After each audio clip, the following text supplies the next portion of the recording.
You remember the exact moment, don't you? Maybe it was a Sunday night. Maybe it was after you checked your bank account and the number was lower than you'd expected again. Or maybe it was after a conversation with someone your age who just bought a house or paid off their loans or casually mentioned they had 6 months of savings sitting in an account just in case. And something snapped into place, or it felt like it did. You opened a spreadsheet or a budgeting app. You made a plan, a real one this time, where every dollar had somewhere to go, where you'd stop eating out completely, where the credit card balance was going to be zero by March, where you'd finally start putting money away every single month like a person who has their life together. It felt so good. It felt like the version of you that you'd been putting off. And then, somewhere between week 2 and week 6, it just stopped. Not dramatically, not with a decision. It just quietly fell apart, the way these things always do. And the part that really gets you is that you already knew it was going to.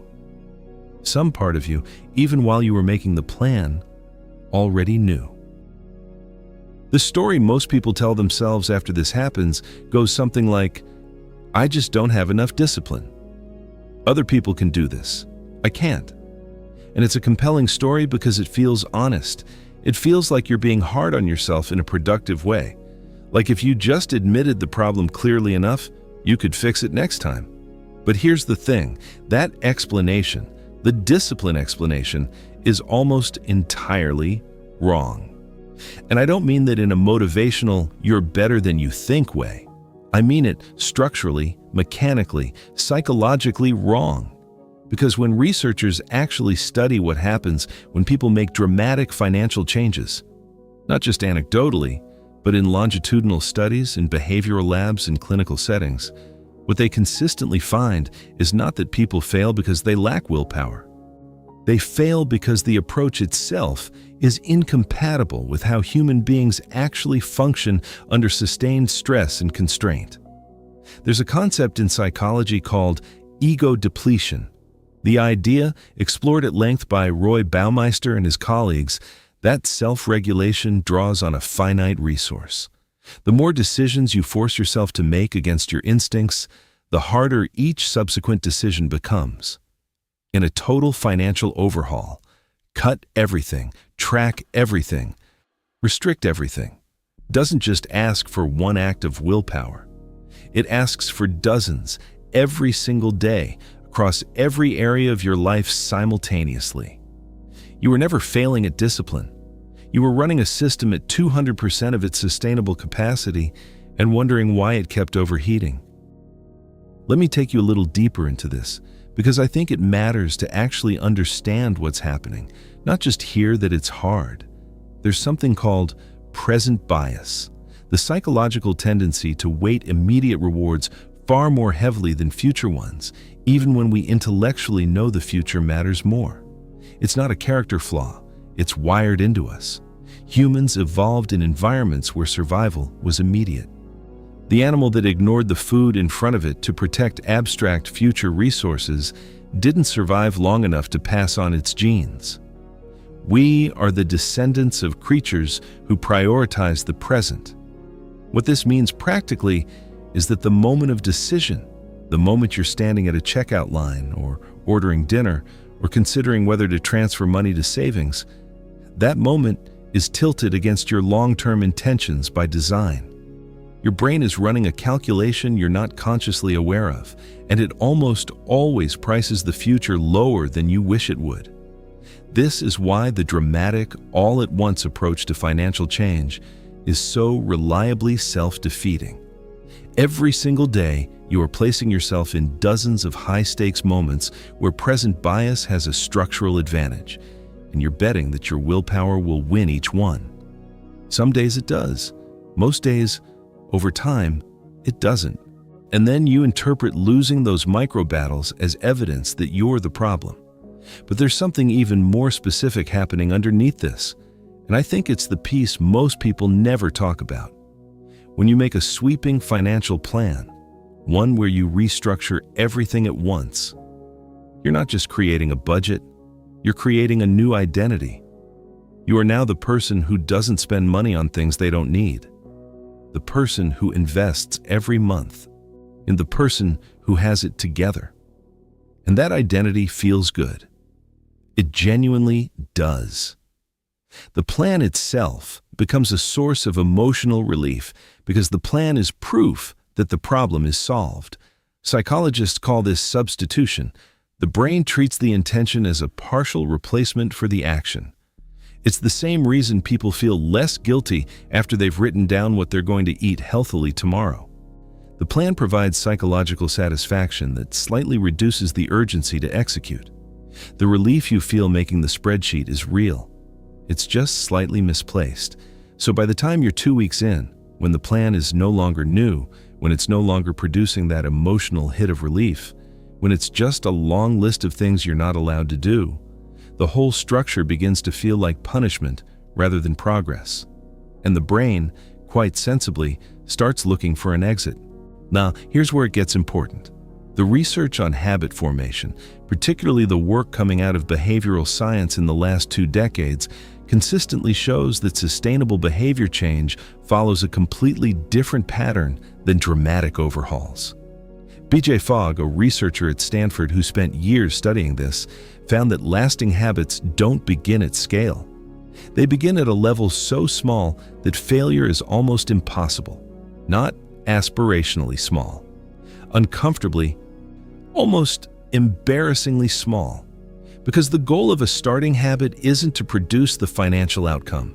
The goal is to produce the identity. You don't save $40 a month because $40 matters right now. You save $40 a month because you are slowly, through repeated low-stakes action, building the neural and psychological evidence that you are the kind of person who saves. And that, the identity, the self-concept, is what all the dramatic overhauls skip.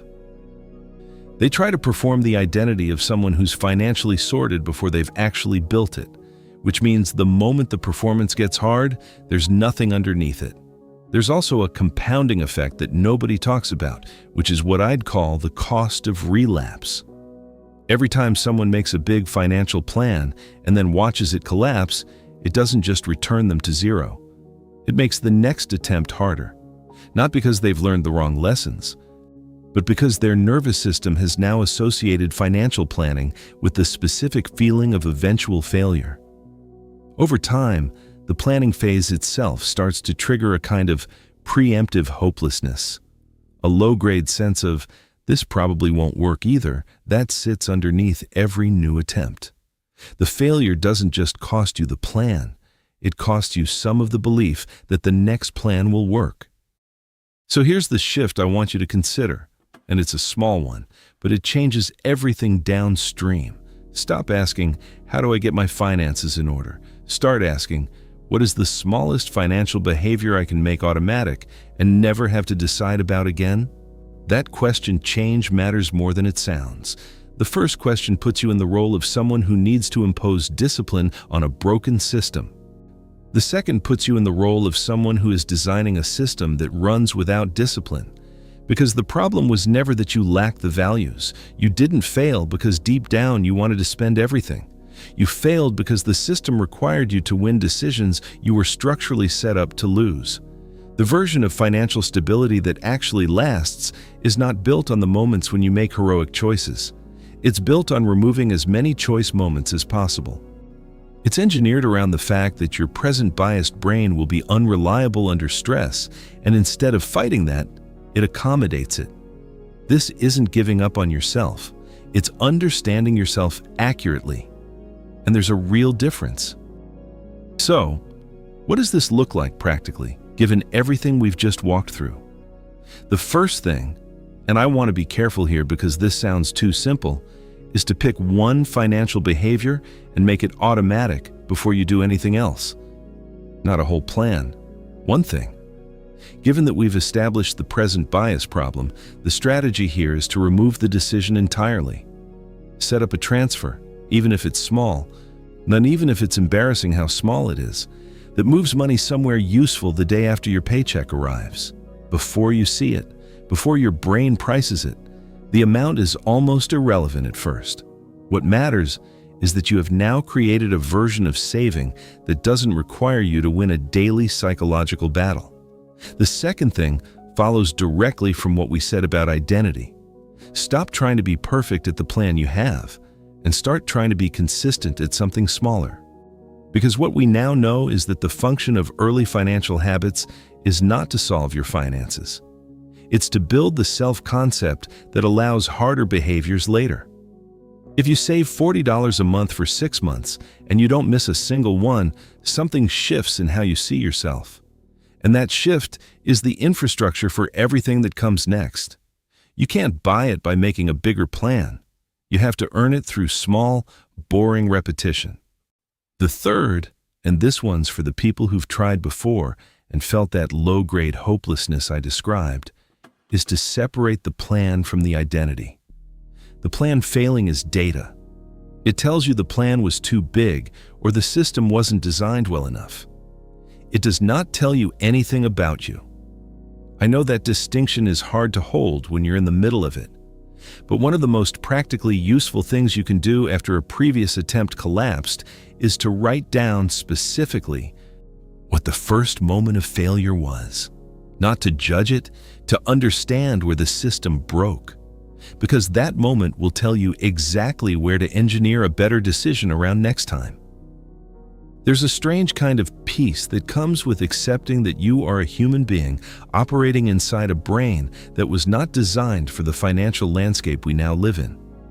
Not as an excuse, as an accurate starting point. The people who are genuinely stable with money, not the ones who seem like it, but the ones who have built something real over time, almost universally describe the process in terms that feel almost boring. Small things, consistent things, not drama, not transformation. Now, not a single moment where they finally got their act together. Just a series of decisions that became automatic, one at a time, over months and years. That's not the story that goes viral. It's not the version anyone finds inspirational in the short term. But it's the story that actually has an ending you want to live in. You're not behind. You're not broken. You're someone who, like almost everyone, tried to change everything at once and discovered that's not how change works. Now you know something different, and that's a genuinely different place to start from. There's something we touched on today that I want to go deeper on in the next video, and it's this. If the self-concept is what drives long-term financial behavior, why do so many people have a self-concept around money that's almost entirely negative? Where does that come from? And more importantly, can it actually be rewritten? That's what we're getting into next.